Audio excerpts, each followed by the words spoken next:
Okay, Michelle? Hi, everyone. Apologies ahead of time if I'm distracted during this meeting. My husband's flight got delayed, so I have to watch my toddler and do this. So I'm sure he'll try and distract me at some point during the okay, I would like to call to order the March 20th, 2024 Longmont Sustainability Advisory Board meeting. Could we please start with the roll call? Yes, Michelle Roth, Present. Charles Musgrave, Present. Mary Lynn, Present. Robert Davidson, Here. Ralph Grosswald, Yep. Lisa Knobloch, Here. Francie Jaffe, Here. Nicole Manesh, Here. Charles Kamenides, Maureen Janik, Here. Susan Bartlett, Here. Daryl Hahn, Yes, here. and Heather McIntyre is here. Councilmember Martin. Here. Chair, you have a quorum. Right. Now I have the land acknowledgement statement. We acknowledge that Longmont sits on the traditional territory of the Cheyenne, Arapaho, Ute, and other indigenous peoples. We honor the history and the living and the spiritual connection that the first peoples have with this land. It's our commitment to face these injustices that happened when the land was taken and to educate our communities, ourselves, and our children to ensure that these injustices do not happen again. And also our inclusion statement. The Sustainability Advisory Board embraces diverse perspectives from its members and the public to create an inclusive place where everyone feels welcome to share their opinion. The board asks that all attendees listen and speak with respect and avoid attacks on individuals or specific group identities. Okay, and now we have the approval of minutes from our last meeting from February 21st. Does anyone have any changes or corrections that need to be amended? And if not, would anyone like to make a motion to approve? Yeah, I'll move that we approve the minutes as drafted. Okay. I'll second it. So all those that approve? I believe that's everyone. Okay. Do we have any agenda revisions from the staff? Yeah, I have a couple things. One is wanted to ask you all about approving a grant that we are looking to submit. And there's with the timing of that, today is my opportunity to ask you. So if I could put that on the first thing of general business so we can get that out of the way, that would be great. And then I just want to add something to the other business category, seeking some volunteers for a water fair coming up in June. Great, and for items from staff, only if we have time, I can send this out over email. But we did have time to put together a short overview video of Longmont indicators, which I know was a request from this board to add to the website. It's very rough, but I wanted to give you all, if we had time, a chance to provide feedback if it's enough of an overview video, or if you think more detail would be helpful.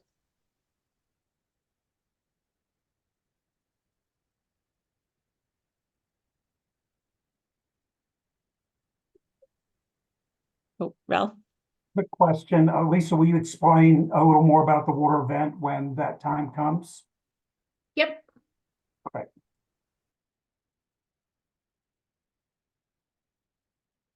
Okay, great.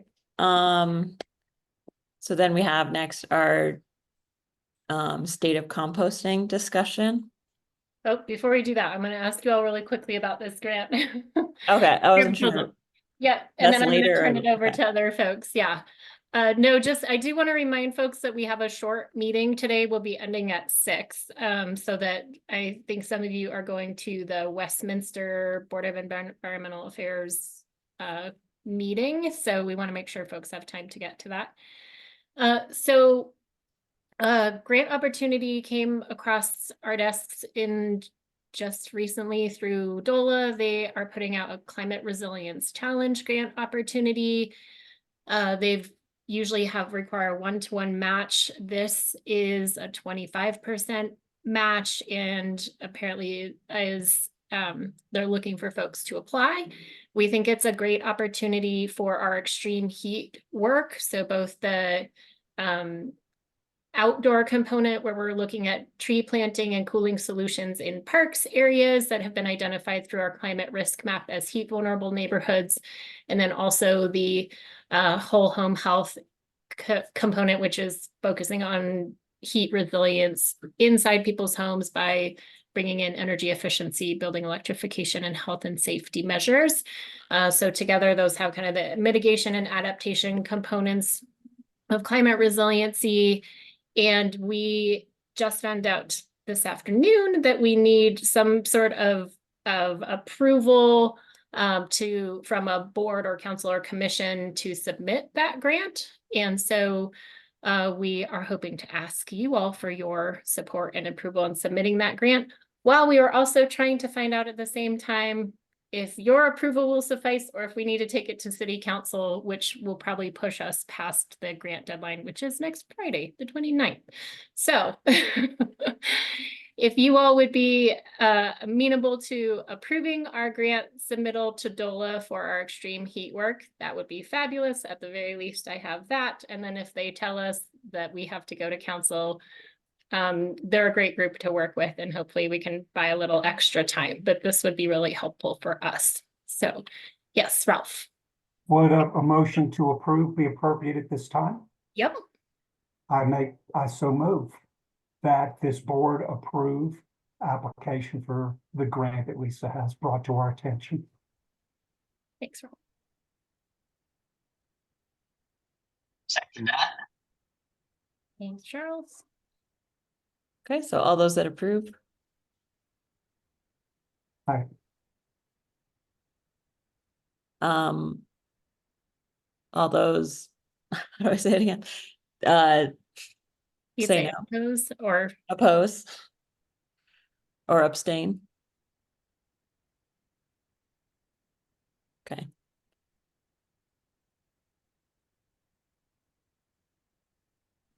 And Lisa, this is Department of Labor. What is Department that? of Local Affairs. Local Affairs. Okay, because there's also a Department of Labor or something or other. Okay, got it. Local Affairs. Lots of acronyms over there. Yep. Yep. Yeah. Okay, great. So I think that passes. So Just thank to you all. clarify, Mary, you were abstaining from that, is that correct?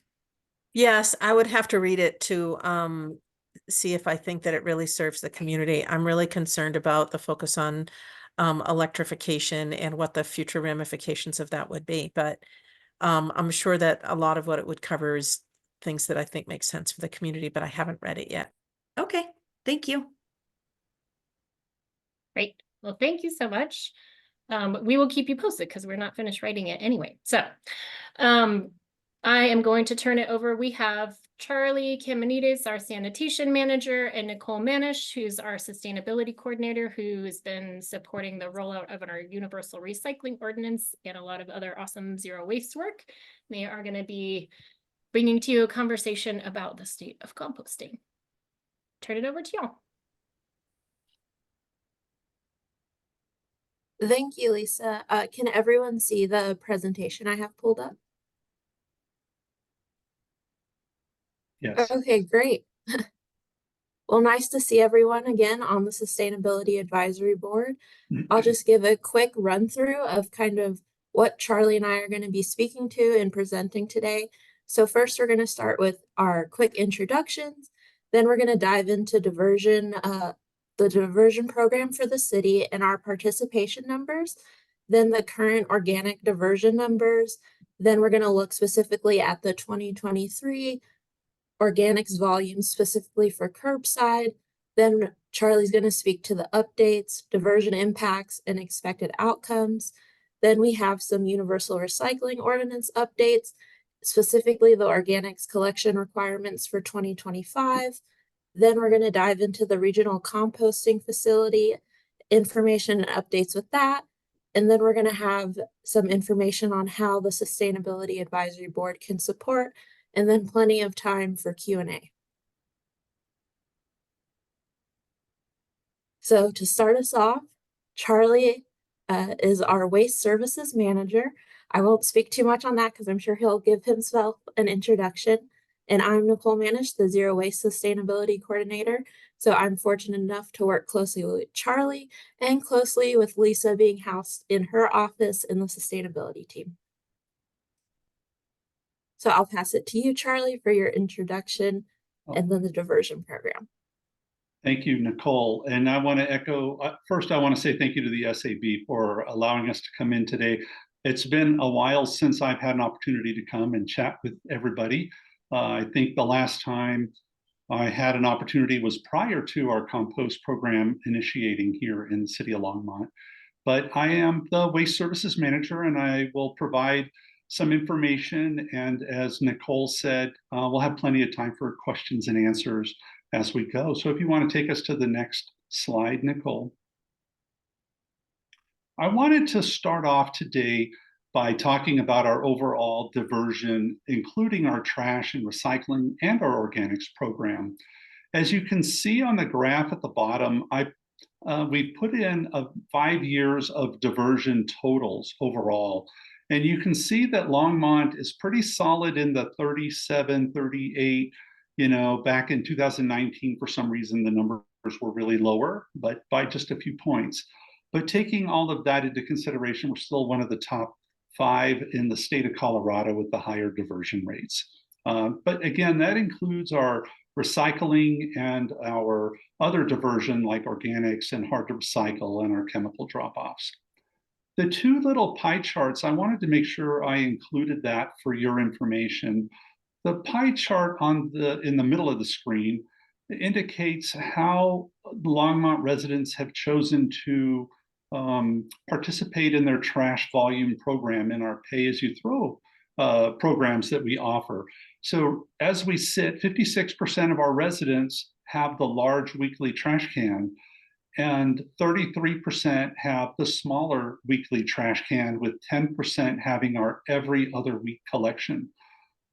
As a reminder, before we embarked on this 3-bin pay-as-you-throw system, 80% of our residents had that large container. So it kind of reflects that there's good participation and understanding across the city of people taking note and getting a smaller container. The pie chart on the right shows a 27% participation rate of all of our customers, residential, of course, that have opted into our curbside compost or organics program. So when we launched our program, I would like to share that our consultant indicated that in an opt-in program, we would probably see about a 25% participation rate. So we're achieving that. We are hovering at the 25 to 27%. It kind of goes up and down, but today we're sitting at 27%. Next slide, please, Nicole. This slide is really busy, but I wanted to share, this is the 2023 diversion total, meaning every month I am capturing and identifying how many tons of compost that we're picking up at the curbside. So this is a lot of information to really go through. But what is a really interesting set of numbers is on the left side, we have our year, and then we have the number of customers at the end of the year. So you could see in all of these numbers that we launched the program with 3,800 customers, and we have about 7,500 customers to date. So I think that's, you could look every month. I just wanted y'all to know that we track by month and by, the amount of material. So what's important is the volume, and of course it's the participation rate. And in the bottom right corner, I took the liberty to add up the total of organics that we collected curbside over the last, since 2017. And we've collected over 14,000 tons of material over that time period. So maybe somebody like Nicole can calculate what that is in greenhouse gas diversion, but I'm proud of that in an opt-in program. Next slide, please. This particular slide, I wanted to highlight 2023 because that's when our curbside organic restrictions came into play. And as you can see, the totals by month, you know, they've held actually pretty well, but the fourth cell over shows 91 tons. And that is because that's when the new organic restrictions came into play.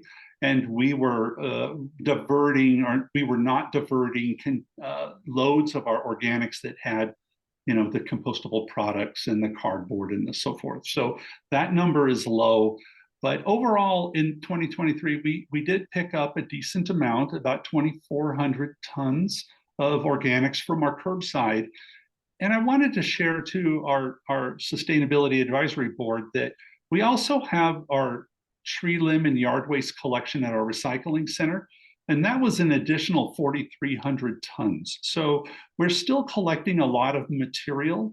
And certainly the curbside program, you know, didn't increase in the numbers that it would have if we certainly still had the organic, the compostable products, but we're still holding a decent diversion for our program. Next slide, please. Oh, well, and then going to the updates of diversion impacts and expected outcomes, Nicole and I had a lot of conversation around this, and we felt it would be good to just say, what can we put in the bin today, right? Because I think that's one reason you want us to come forward with the state of compost. So currently today, only food scraps and yard waste and compostable bags of 3 gallons or smaller, right? So that is all we can put in our curbside bin today. At the recycling center, it's really only yard waste and tree limbs. So that's even a little bit more restricted, but in the curb, we can still have that. What do we leave out of the compost and what's making it a challenge? Excuse me, my phone is dinging here. I'm going to silence that. We want to keep out the things that A1 Organics and Western Disposal were telling us were causing the challenges to organic. So it's trash and glass. I was really surprised that glass is still a problem. But of course, plastic bags and compostable products and pizza boxes, you know, there's better, more beneficial ways to divert pizza paper, right? We want to recycle those because we can have another life out of it. But today, that's where we sit with what we leave out and what we can put in our curbside organics bin. And good to note, and I want to share that model is a model that we're seeing across the country. You know, the state of Oregon has really moved to organics only and compostable products not being in the mix. But we're Colorado, and we can see what we can do in the future. I know that there's a lot of thinking going on for our future. But with that, some updates or expected outcomes of what we can see here in our region is I want to share with you all, if you don't know already, Boulder County is exploring and going to do a study. We're going to have more information here in a bit on a regional composting facility. And there's a lot on the table, but Boulder County is embarked on a project to study that a little bit more in depth and to also incorporate a lot more community stakeholders into that process. So later on, we're going to encourage the board to be involved with that as well. Other expected outcomes is with our sustainability plan has an organics component to it that launches in 2025. So an expected outcome that I will see and expect is that we're going to see an increase in organics when that URO takes start and grows. And of course, like recycling, I'm sure there'll be some grumbling at first, but then people will catch on, because I think we're seeing that with our recycling URO. We're seeing a lot of compliance with that. And another expected outcome is we're starting to see, and we're going to use here in Longmont, reusable plastics as opposed to single-use plastics. So if you go to some of the concerts in the downtown, or especially Cinco de Mayo, or even Rhythm at Roosevelt, you're going to see the city events using items such as our cup. And our cup is a brand company, but what they offer, if you hadn't seen it at Rhythm at Roosevelt last year, is they have a reusable cup and a reusable plate that's made of plastic, but they're reusable and washable. And that is a nice outcome that's coming from these challenges with single-use compostables or single-use plastics. So I would urge you all to look at our cup, a website, or their parent company is Our World, and they're doing some really great things across the United States and around the globe to curb the single-use plastics. But in Longmont, we'll see about using some of those reusable plastic cups and plates, because although I think compostable materials have a place and we can use them, what's a step better than that is reusable products and reuse altogether. So the focus on reuse is something that you'll probably hear me talk about a lot more. We're hearing about that a lot in Boulder County, in Recycle Colorado, which is our statewide recycling organization, as well as one of the parent organizations across the country. National Recycling Coalition is talking more about reuse as opposed to single-use plastics. Projected diversion impacts, though, I do want to share from what we've seen over the last years. We've seen about 250 tons less of our curbside program for organics due to the cancellation of services and people being kind of unhappy with, oh, I can't put my compostable ware in those bins, or my cardboard. So we've seen some drop in the amount of material. But of the 2,459 tons, or whatever that number was, we're seeing about a drop of about 250 tons overall. Those are valuable tons to me. And what I don't know is how many of those tons are pizza boxes that ended up in the recycle bin. But I do know that we haven't grown our customer base. We've shrunk a little bit, but if you look at those numbers in the previous slide, but we haven't lost a lot. But I think some of that reduction in tonnage collection is due to some people saying, oh, it's too hard, or I expected that. But I believe those are some really good updates and diversion impacts that we can talk about more later. And I think that's my last slide. Or is there one more from me, Nicole? No, that was it. Then we jump into the URO. Well, think about your questions, everyone, and I'm happy to have that dialogue with you. Thank you so much. So jumping off of Charlie's comments about the Universal Recycling Ordinance being expected to increase our organics collection numbers for the city. So just doing a brief recap of the Universal Recycling Ordinance, it began implementation January 1st of this year for recycling services for commercial businesses that are 10,000 square feet or more in our multifamily properties with more than 75 units.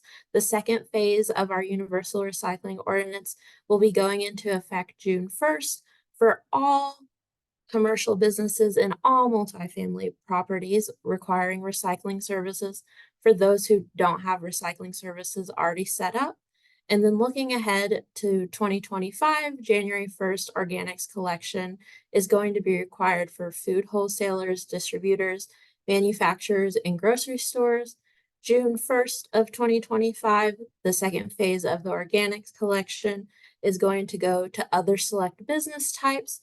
The other select business types is a little bit of a long list, but I'll quickly try to run through it. It includes restaurants, food trucks, food shelves and food banks, caterers, hotels, nursing and residential care facilities and hospitals, public and rental commissaries, anywhere there's kind of a shared use for commercial kitchens, breweries and distilleries, office buildings, colleges with dining services, event centers, golf courses, and country clubs, and then other select businesses that could be identified by the city. And then in 2029 will be the composting required for landscaping companies. So all really exciting things with the universal recycling ordinance. And then the reason I want to note that we have it asterisked for the organics collection and the composting requirements is the timeline could be adjusted. We made sure to include it in the draft of the URO and what was passed by City Council, that we're monitoring the changes with composting policies directly from A1 Organics. And then the organics materials being organic matter such as grass, leaves, branches, food waste, and any other materials that are going to be accepted by the composting organics facility. And now we're jumping into the regional composting facility. So Charlie, back to you. Oh, I get this one. Thank you. So I did mention earlier, everybody, that the Boulder County has launched a public engagement campaign. And you can see, I don't want to read everything verbatim, but to ensure stakeholders and our community members are equitably involved throughout the exploration of this project. You know, I believe Boulder County is dedicated to finding a regional solution to our organics for us, and maybe even larger than just for Boulder County. But Boulder County would like to approach it and to be very inclusive to make sure that the challenges that were brought forward through the Rainbow Nursery composting effort is not duplicated. They want to really create something really open and have stakeholder feedback on it. So on this slide here, and if we need to have a direct link sent to you all, but there's some links that you can register for their project email list. We can make sure you all get that. And then also they have a website that they've dedicated specifically in Boulder County. So if you just looked up Boulder County Compost Facility, it'll take you to a landing page and it'll give you a whole background on everything that they've been working on. And to stay tuned with that, because I think that's an important component for Longmont. I think it's an important for northern Colorado, to be honest, but for Longmont specifically to be involved with that. So next slide, please. So how can the Back to you. Sustainability Advisory Board support? Like Charlie said, just participating with the county composting facility and engagement wherever that makes sense. We'll be sure to provide the links and so that you guys can get the email updates and put your comments, suggestions. It would be absolutely fantastic. Also on there, I included supporting the universal recycling organics implementation. So what this would look like would be sharing communications and messaging through your avenues and your connections that the city's putting out. If you're able to attend or encourage others to attend URO related community events and meetings and outreach and educational events, and then supporting organics expansions and opportunities, which I think leads into the composting resolution, which I know Lisa mentioned to me that she would be providing updates. So if I'm able to call Lisa. Sure. Yeah, that's on the agenda in a few minutes, Nicole. So Okay. I'll let you all kind of wrap up with questions and things like that, and then I will get to that a little bit later in the meeting. Well, great. Thank you, Nicole, for really helping put this together. And thank you, Heather and the board. And be happy to field any questions or feedback at all from anybody.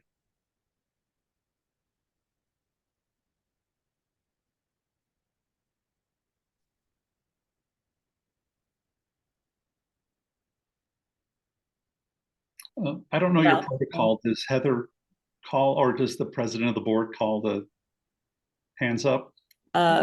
Michelle, go ahead. Okay. Ralph, I see your hand. I may, thank you very much to both of you for this presentation. I may have missed it, but is there a timetable for the Boulder facility that you were referencing? What's the rollout look like for when meetings will start, public input, all of that? I can answer that, Nicole. That's a really great question. They just literally launched that website this week, And they don't have anything, I believe there isn't anything quite set yet, but being engaged into that website and getting signed up to that email list for comment and feedback. I'm happy to also through Lisa and Nicole and Francie let you all know when things are happening if there's some movement. But I think the best approach would be to sign up for those email communications with Boulder County.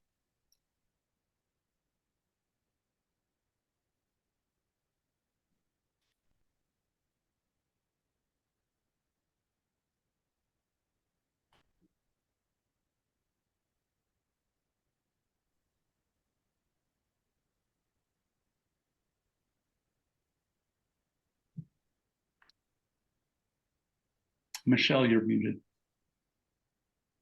That would be why. It's like, sure. Charles, did you have a question? Oh, okay. Okay, I just had a quick question about the composting rates.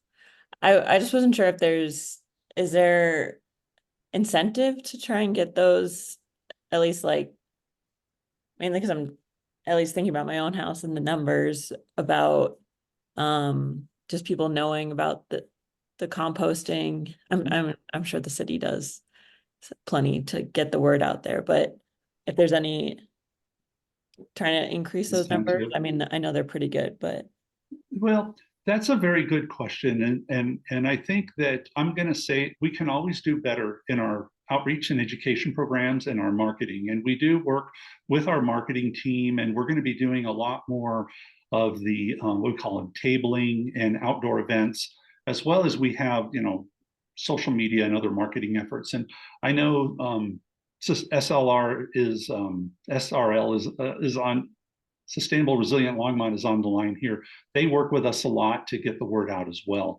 But when it comes down to the pricing and the kind of the reason why would somebody divert, we have developed a pretty solid pay-as-you-throw program where the large trash can is $24 and the next one is $13, and then it goes down to $6, so that when you pair that with your organics bin, you're able to, with your trash recycling and compost, have more actual diversion and waste capacity, but it costs less as well. So that's the message we'd like to try to continue to move forward.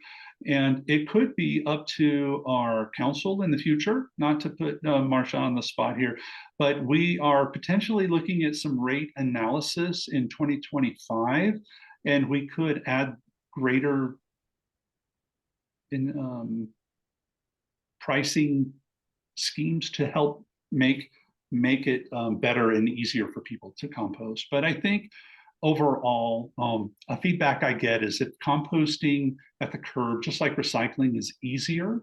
More people are willing to participate in the program.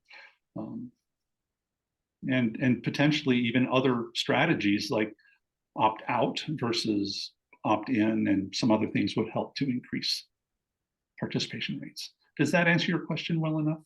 yes, thank you. That's great. I see Marcia has her hand up too.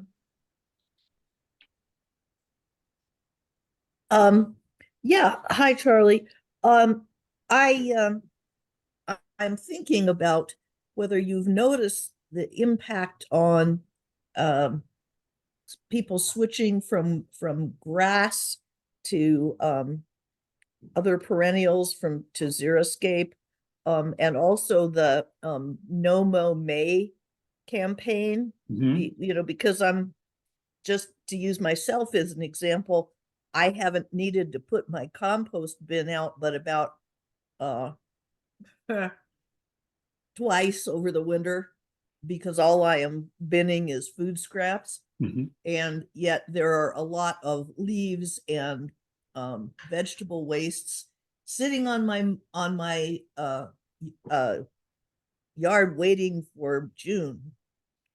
Have you noticed that pattern of other people doing that, and does it affect our organics collection much? That's a great question, Marcia. Looking at the 5-year data set, it looks like the curve is pretty much the same. We do have more customers than we did in 2017, but we do see an uptick, obviously, from April, May, all the way through the end of November, because that's the peak growing and then the fall season. I don't think I've yet seen an impact, particularly from those programs that you mentioned, which are really great programs, because the bottom line is, if you don't grow it, then you don't water it, then you don't have to cut it. But I think we're still seeing solid volumes. And what is on the back of my mind, though, for everyone to know, is that if we have an impending organics resolution coming forward, we're going to see more, probably more specifically from the commercial sector, from landscapers and forestry. There's always a lot of forestry debris. Fortunately, I'm privileged to live in the Old Town area, so I have leaves year round from my neighbors and my houses, but not everybody does. So it's a little bit different around town. And one thing for us to keep in mind as well is, I think the state of Colorado, the CDPHE, may be looking at an organics ban to landfills. And I think that's conversation now, not developed, but I think we're going to see more organics, more specifically around foods and that forestry stuff as well. Thanks.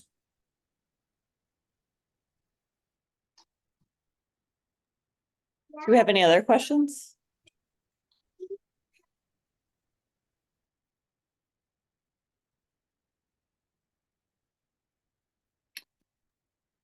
I don't think so.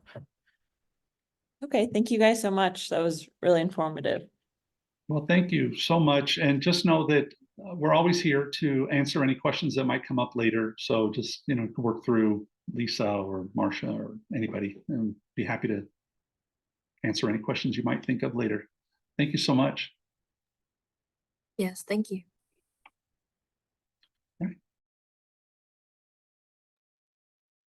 Okay, and then next we had Maureen with the commercial building benchmarking overview. Sorry, Michelle, really quick. Charles, I saw your hand for a second. Did you have a comment or anything? No. Okay, sorry. You're saying Okay, thanks. Maureen, sorry. Hi, everybody. My name is Maureen Janik. I'm honored to be here with you today, so thank you very much for having me. You guys do some really great work, and I am glad to be part of it, even if it is in a small way. Today, I work for Longmont Power and Communications, and I am as the Energy Services Specialist. Some of you may have known Debbie Seidman, who was in this role prior to me. She retired last year, and I got to join on the team. However, I am not, although new to this team, I am not new to the city. Prior to this role, I was lucky to be Heather's office mate. So I won't take up too much of your time today, but I would like to give you a brief overview of energy benchmarking, provide an update on what the city's progress is and has been, and what continues to be, and then answer any questions that you may have. To clarify, there's no action item for the board today. I'm here just for informational purposes. To begin, give you a little background information. What is energy benchmarking? Again, some of you are familiar with this. You've heard Debbie speak in the past. You've heard Chuck or Dave, and you're just very involved. We do have some new board members, so I figured I'd give a little touch on this as well. Commercial energy benchmarking is a process that involves comparing a building's energy performance against established standards or similar structures within the industry. For example, a hospital versus hospital, a Target versus a Walmart, a strip mall versus a strip mall. We lost it.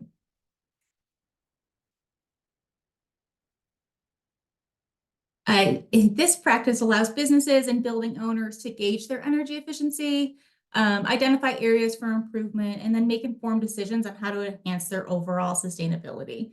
Because you are comparing those like-to-like buildings and also like-to-like climates.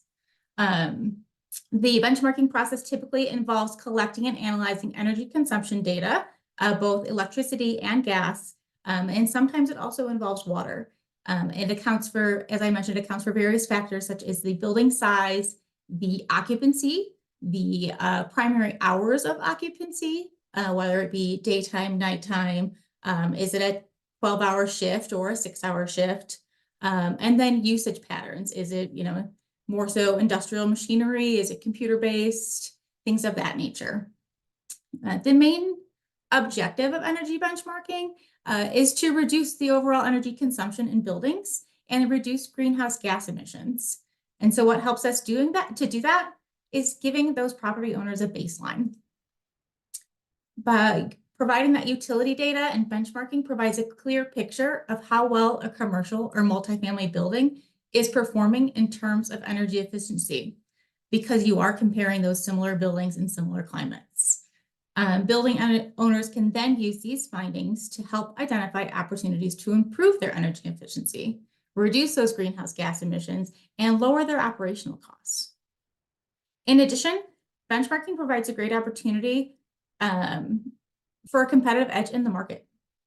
Those tenants or building or businesses who are sustainable focused, they want buildings to also showcase their same beliefs. So by benchmarking allows companies to showcase their environmental stewardship with those environmentally conscious tenants or customers. When businesses benchmark their utility usage or their energy usage, they are given a score. So they enter it into the Environmental Protection Agency's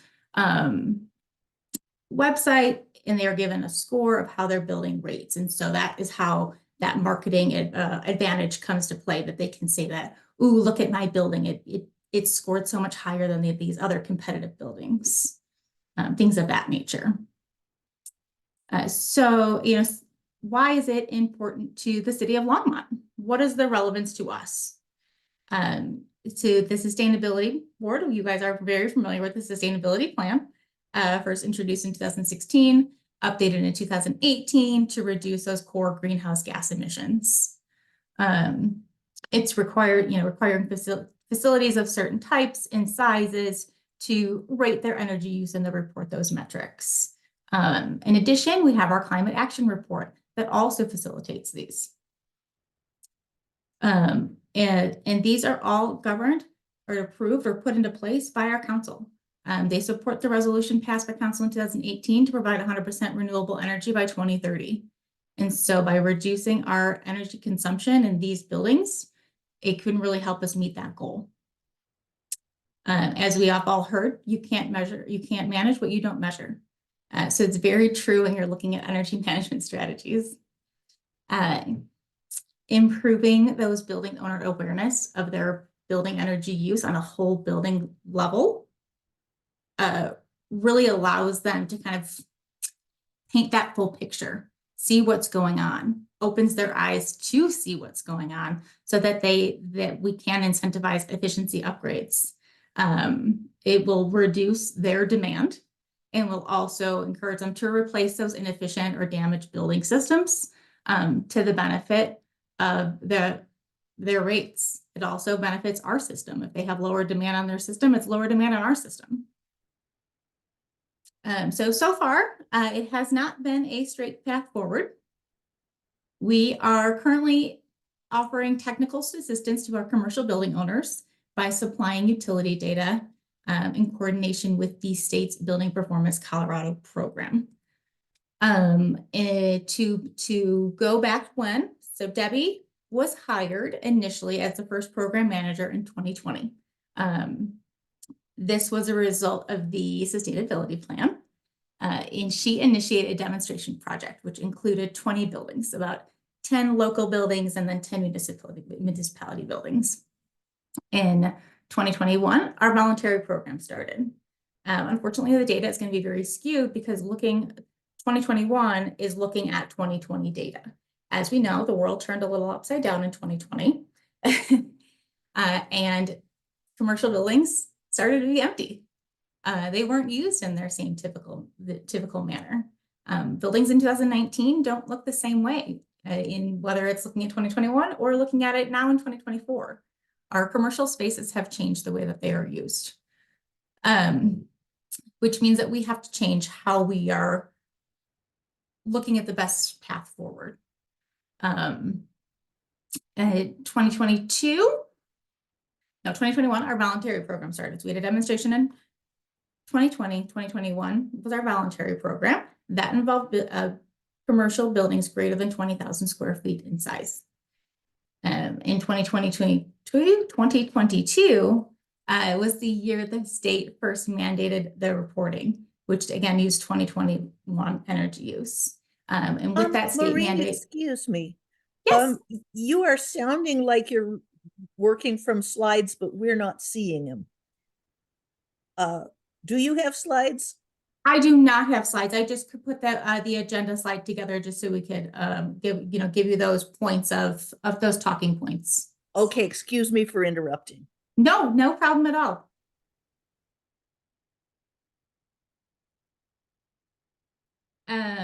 So 2022 was the first year that the state required reporting, mandated reporting. It put things on hold for a little bit for us because with that came a state mandate to provide utility data.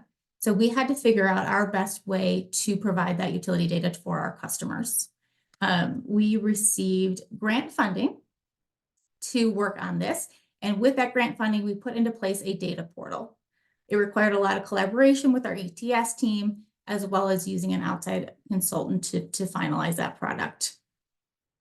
That product was finalized in 2023 for customers to start using to report their 2022 data. And also in 2023, Debbie entered the wonderful world of retirement, which means that I got to join on. And since then, we've been troubleshooting various issues on both the customer side that they see and on the vendor side, trying to tweak these things. I've been educating myself while also trying to help our larger buildings work with those state programs. In the fall of last year, Colorado passed building performance standards, which is those, they aim to have these larger buildings of 50,000 square feet meet an energy reduction or greenhouse gas reduction, whatever. They are allowed to choose different paths, whichever one may meet the needs, their needs better, by 2026 and then by 2030 with some metrics there. And so powering on, what is next for our program or for the city of Longmont is that we do plan to continue this support of the state's program. We want to help those building owners and tenants determine how to best work through or come up with their compliance plans for the building performance standards set by the state. We are also working with our Efficiency Works business program to help with this as well. We currently offer building assessments at no charge and with an energy intensity use included on the report. And that is that rating that I talked about earlier that those buildings use to kind of see how they're doing when they are comparing themselves to that baseline. That is new for 2024 is that to have that rating included or that EIU number included in their assessment report. Moving forward, as far as Efficiency Works business goes, we want to make their programs more available, bring on more advising, see if we can do some more retro commissioning in the energy management for those larger customers. We anticipate now that the building performance standards are in place that we'll be able to have more participation in these programs. In addition, while Longmont's voluntary benchmarking program began in 2022, we are currently reviewing whether to recommend making the Longmont program compulsory through a codified ordinance in the city's municipal code. In doing so, we have some big plans. First and foremost, I need to update our property list. Debbie put together this great list. However, it is currently 3 years old, so we just want to make sure that we're working off of the most up-to-date information, update any kind of businesses that have changed, tenant spaces that may have switched usage, things of that nature. Susan and I are working on a project charter, and with that, we want to do a good portion of community engagement and a focus group. And we find that there's a lot of value in that conversation that can be had as we try to navigate which path is best for our community. We are looking forward to having some board recommendations, and of course, we'll have some legal input and see where we go forward. So that is kind of my brief overview in a nutshell. I'd love to see, again, there's nothing that's required of the board at this time. This is just a quick overview. I do intend to be back to see this board at a later date this year with some more information for you guys of what we've done since then. And then also see where we stand and where we feel we're going to go forward and get some advice and input from you guys. So do you have any questions or concerns at this time that I can answer for you?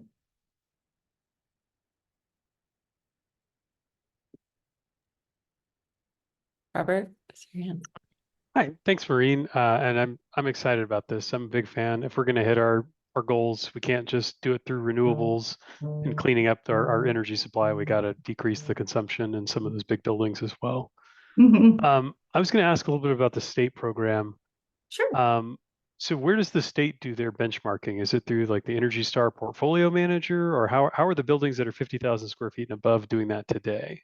Yes, so those buildings, those building owners or their representative need to create an account within that Energy Star portfolio website. And then they need to manually enter all those building information. So the size of the building, what the primary usage is, how many employees do you have working there, hours of operation, do you have a parking lot, do you have parking lot lighting? Because parking lots aren't included. So there's all these. It's simple in theory, but then when you get into the nitty-gritty of it, Sure. There's a lot of things to take into consideration. So that So initial year that initial time period that a building owner sets up that building is pretty time consuming. But once that building is set up, then the utility data can just keep being infiltrated year after year. And I assume the vision would be, if expanding this to 20,000 square foot buildings and larger, would be to use that same approach, the Energy Yes. Star. Okay. Yes. So the voluntary program did open it to buildings of 20,000 square feet or larger. And so we need to determine whether we want to keep on that same path. Do we see it, ending at 20,000 square feet? Do we want to do like our neighboring community of Fort Collins? They've gone down to those buildings of 5,000 square feet. Okay, thank you. Mhm. Charles? My hand is up this time. Yeah, thank you, Maureen. That was great. Definitely a very worthwhile program and something that we hope works really well. I had a question. For a long time, I've always wondered why basically we don't do more to push ground source heat pumps, for example. By far, the largest consumption of energy in buildings is for heating, cooling, and water heating, all three of which can be much more efficiently provided by a ground source heat pump, somewhere in the range of 70% less. And if you add up those three, heating is about 42% of buildings' energy consumptions, cooling is almost 10%, and water heating is about 5%. So it's almost 50% between the three of them. Water heating you only get from ground source heat pumps in the summertime basically for free. So that's like 100% efficient. But in the winter, you don't. You still have to run the heat pump to get the water heating. But do we do enough to basically push ground source heat pumps as an alternative to fossil fuel powered heating or electrical heating, et cetera, versus just conventional resistive heating? I see Susan's hand up, and I'm wondering if she would prefer to answer this one instead of me. Charles, I will take that question, and it's a good one. I would love everyone to have a ground source heat pump where practical. And what we've experienced in the past is simply the cost has been prohibitive for a lot of our commercial customers, or they believe it's prohibitive. That's where the state's building performance standards may nudge customers to look in that direction. And, certainly we want developers that are building new buildings in Longmont to consider that as a really good and viable option here. Cost has always been the kicker for that. And we do have Efficiency Works business does have rebates for ground source heat pumps, but again, the cost has been pretty prohibitive. The cost is the upfront cost is higher. Definitely, it's for initial installation, you're going to end up paying more. But I think if I remember right, it's the fastest payoff of any renewable or any alternative, energy. Faster than solar panels, faster than windmills, faster. It pays off faster than any of them. So it's got a very short payback period. So, No, anyway. no arguments on the value there. Definitely understand that, and think it's important to have those conversations with our business customers, knowing that they're often looking at first costs. So it's that tension. But thank you for the question. Sure. Thank you. I think Marcia's hand was up also. Mhm. Yeah, I have some things to add to what Susan said.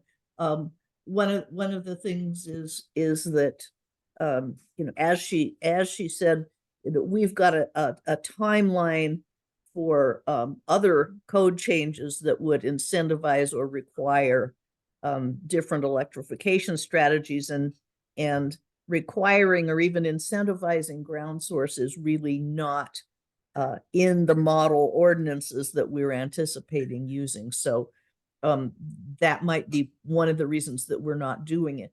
The good news is that the contractors that are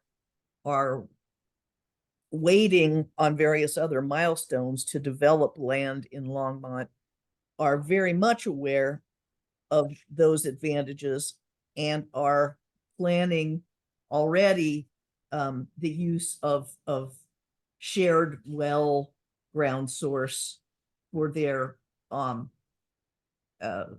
combination commercial and residential areas where you would get the best use of the shared well because the buildings are occupied at different times of the day. What I would like to add that we should consider is that we need to keep an eye on our risk of winter peak, because the use of ground source and especially of shared well really reduces the risk of demand peaking during the winter time, because ground sources don't cause a winter peak, or at least not nearly as much of a winter peak. And so maybe we should be considering whether we can put some incentives based on lower demand costs as a shared benefit to the community if people incur the upfront cost of installing ground source wells, because they are helping the whole community reduce its winter peaks, and that's a good thing. But I don't think we really know how much to expect for that at this point. So we should probably find out. That's all.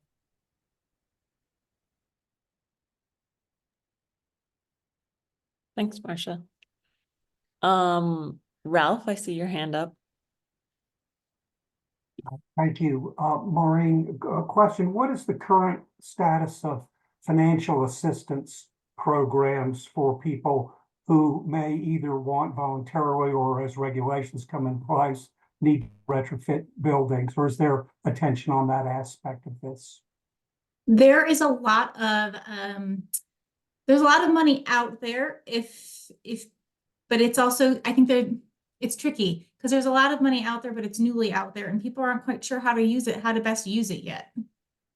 There's a lot of different paths that can be taken to meet these energy efficiency goals, and just trying to determine which pathway is the right one for them. We work obviously very closely with Platte River Power Authority's Efficiency Works program, and they have a specific business program that does offer those energy assessments that is free to commercial buildings. It can be time consuming, and some of these companies have their own departments who take care of these needs. Some of them consult them out to outside companies. And so the opportunities are there. We haven't had a lot of involvement in the business, the larger commercial spaces for these programs, but that's where we're hoping that the building performance standards that have been set by the state will incentivize them even further, is to kind of give that push that it might need to get the ball rolling on making some of these really important changes. Thank you very much. And I will be needing Michelle to excuse myself soon. I've got about a 50-minute drive to get to the Westminster meeting, so I may disappear here in a few minutes.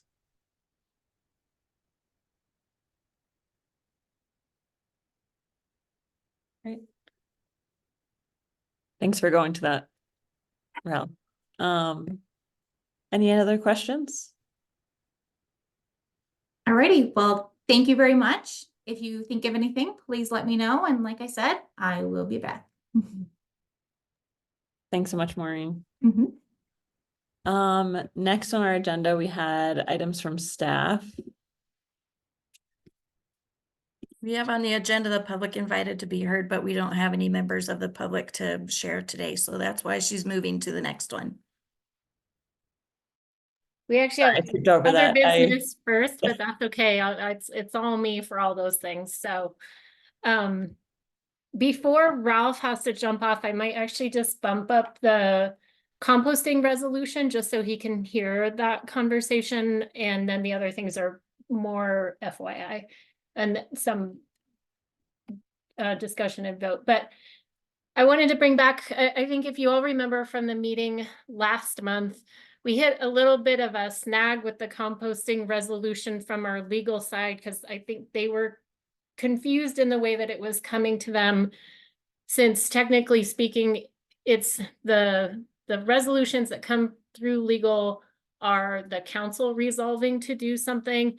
And this resolution is actually from the Sustainability Advisory Board resolving to prioritize composting efforts. And so after some back and forth with our legal folks, the determination was that the best way for us to approach this was to have one of you all, like I can put it on a council agenda in the general business section, rather before we were talking about it going on the consent agenda, which is just a whole package of things that council approves. But because it's not a council resolution, it's a board resolution, we would put it on general business, have one of you volunteer to present it to council to essentially say that the Sustainability Advisory Board has resolved to prioritize composting, and then make a request of council essentially to say that we're asking council to consider the actions identified in the composting resolution to support waste diversion efforts. Since council has already essentially passed a zero waste resolution prioritizing waste reduction and diversion through composting and recycling and other means. So if that works for you all, if you have any questions, please let me know and we'll talk through those. Otherwise, what I need from you all today is essentially have one of you volunteer to be that person to go to council. I will work with you on that and make sure you feel comfortable doing that. We'll work with you for a date that works and all of that kind of stuff. But that's where we landed with that. Questions on that approach? Sorry for all the back and forth there.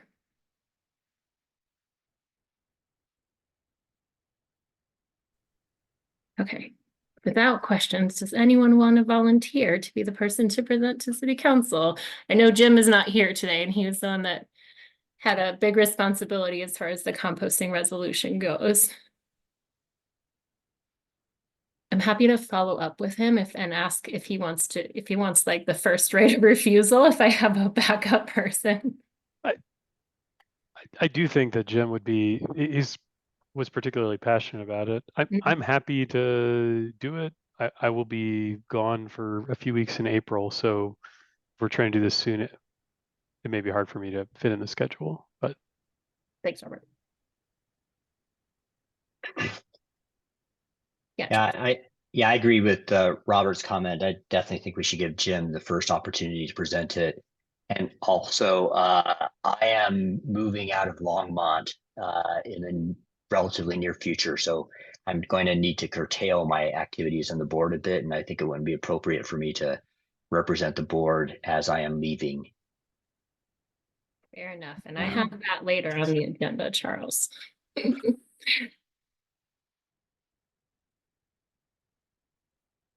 Anyone else? If folks are okay, I will follow up with Jim and offer it up to him first. And then Robert, if he says he doesn't want to, if you're good to be the backup, I'll follow up with you to get a date on the calendar.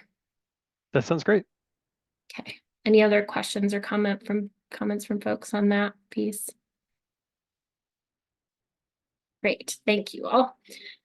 Okay, so next, this is just to put this out there as a decision for April. We have the board recruitment and interview process coming up. So I think Heather sent out some information for you all that we have some vacancies. We have quite a few actually, and with Charles, as Charles just mentioned, I didn't want to say it before you were ready to, Charles, so but he's taken a position in Utah and will be leaving us in the next couple of months. So that's an additional vacancy that we'll have. So I think we have 4 vacancies that we will be filling this year. And we will need to decide at the April meeting that if you all remember, for those of you that were around a few years ago, council changed the process somewhat. Council still approves and appoints sustainability advice or all board members, but they wanted to have the current board members have more of a stake in the process in terms of vetting applicants and making recommendations to city council. And so we brought that process to you all. I think, I can't remember if it was last year before last. But essentially we just need to decide if you want to interview folks as a full board, if you want to have a nominating committee, which is what you all have done in the past, to interview applicants and then bring recommendations to this board and then to city council. So that's just an FYI that is coming for the April meeting, to be thinking about that. And then the last 2 pieces are, Mary had invited me to a meeting a couple of weeks ago with somebody talking about passive design elements in building and land use. It was a really interesting conversation. We talked about it very briefly at I think the January meeting when we were in person, when I was telling you that we have building code updates that will be coming to you all later this year for discussion and feedback. And I think Marcia alluded to some of those earlier as well. And I briefly mentioned that that could be an opportunity where you all could bring in potential other code requirements for council to consider and provide direction to staff on. And then after this conversation with this person who's doing passive design work for a long time, just wanted to bring the question to you all of, do you want to have a deep dive on passive design elements prior to having those building code recommendations come to you, which I don't have a set timeline yet, but probably sometime late summer, early fall, so that you all are well informed and can, as you're making a recommendation to city council on those other building code items, that you can include other code elements for council to consider. Yes, Mary, please feel free to jump in if I missed anything there. Yeah, that was a really interesting meeting with an architect who built the passive neighborhood portion of the passive energy design neighborhood portion of Prospect. Really interesting presentations that I would like to have sent to all of the members of the board so that we can take a look at those. And yes, I would like to have a deep dive, and I think he would be a great person to bring back since he's already designed in Longmont and he already has some familiarity with, you know, working with the code process here. And there's a train going by and I have to leave because I'm going to the meeting down south as well. So I'm going to mute myself and let this board decide, and I'm going to pop off soon.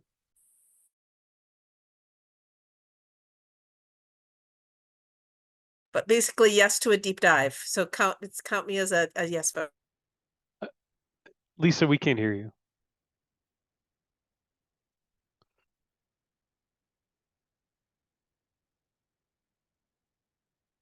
No.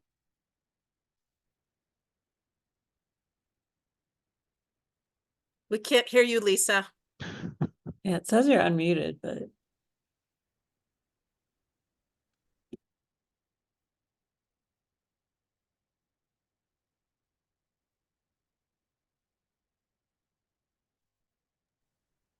Michelle, do you want to just do a Lisa, give a thumbs up. Michelle, can you do a vote? okay. So those that would like to have a deep dive, is that what we're? I mean, can we have some discussion, I guess? I was gonna say, I don't think I'm gonna be in a position to give any strong recommendation about the building codes on the fly, right? Because I think there are some, complex considerations. So I agree with Mary. Having the opportunity to hear some of that in advance gives us the chance to think about whether or not this makes construction too difficult, or it's a no-brainer. Yes, we should do it. So for me, if we can squeeze it into our agendas, I'm Robert, of course, let's learn about it. One Yeah. thing I want to say to that is that having worked with other architects when I was in Arizona and we were retrofitting and building new buildings at Prescott College and I was on the sustainability board, what I learned is that a lot of what an architect brings who has the experience with these things is how to make reality in terms of a local city, a local city's code process, and to make something possible, not mandatory. And that just making it possible is oftentimes extremely difficult. Sure. And so I would like to have a conversation that's focused at that and bring in what I've been learning about other cities that have made it more possible and mandatory, especially since some of them are in Colorado. And there's a train stopped right in front of my house. It's about to blow again. I'm gonna go, guys. Thanks. Thanks, Mary. Thanks, Mary. So you vote for the deep dive. Okay. Yeah, I was gonna say if we can fit it in the agenda, that's kind of important.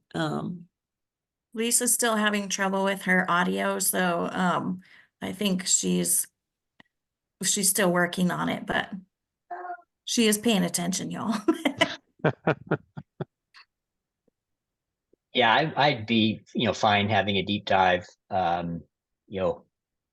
Anything I think that where there's opportunity to learn about possibly critical tool that could be helping us meet our sustainability goals and help us provide better advice to council, I think makes sense.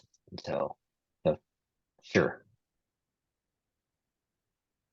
Okay, so it doesn't Is have to this be something we even vote, do we even right, need to Heather? vote on this? I Yeah, mean, it I doesn't think need this to be is just like, a recommendation to what to put on a future agenda, right? I think it would be best if you guys can vote to put it on a future agenda. And Do then we have a can go from quorum there. anymore? We do currently. Oh, We changed it. oh, that's right. Just Oh, for days like today. I think we left it the same for today, right? Right. I mean, we made it to where it's 3 instead of 4, which is what it had been previously. can Anyway. we include if Mary's not here for the official? No, it would be the 3 of you voting at this point in time, but we can still do that. So Michelle, I'd like to move that we add to a future meeting agenda a deep dive on this passive design stuff. Yep. Anyone like to second that? I just did. Okay. Can you hear me? Yes. Sorry. Okay, and all those in favor then? Aye. Okay. We're good. And then Francie's gonna take the last item for Lisa. Yeah, so the other item that Lisa wanted to bring was volunteers for the water fair. So the water fair is on Sunday, June 9th from 10 a.m. to 1 p.m. at Dickens Farm Nature Area. The event is a collaboration between Colorado Water Stories, the Watershed Center, and the City of Longmont Water Resources Department. They're hosting an activity station as part of the event. Each station, there will be 10 to 12 in total, will be responsible for designing an interactive activity. There's coaching that will be able to support that. That helps teach a specific learning objective that we have designated for you. So they've kind of selected different learning objectives for kind of different groups. I believe the one that they sent to the sustainability team, which we actually don't have a lot of staff who are actually able to attend. And I believe it was kind of the embodied, and I think it was embodied impact of water. Let me just double see if I can find that. But I think we're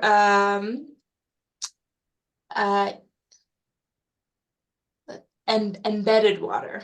I got started with the EM and then got lost. Embedded water. I always spelled embedded water. And then yeah, so our staff unfortunately doesn't have a lot of availability that weekend. So we wanted to reach out to the Sustainability Advisory Board to see if they would be interested in hosting that table. We would be happy to help help with kind of the leading up to the event to make sure you all feel prepared. We're also happy since we're only down to 3 members and then also a lot of people changing. We can also send out a call out over email as well to the rest of the board. But at least for those here, is anyone interested? Yeah, Francie, I'd love to volunteer. I mean, I don't know how many people we need in order to cover it, but I believe my calendar works for that at this moment. I need to ask the boss. Just a note, I was just now looking at our regulations and we did change our quorum to 4 for the board. So I think we need to go ahead and end the meeting. I didn't realize that. So Oh. sorry for that. So we'll scratch the vote that you all did. We can go finish up with any informational items, but we can't vote on anything more from this point forward. I would be interested, Francie, but I'm moving in June, and yeah, I just got way too much going on. So I've been with you on several of these different things. It's always fun, but unfortunately, I can't do this one. I'm not quite sure my summer plans yet, but I might be able to do it too.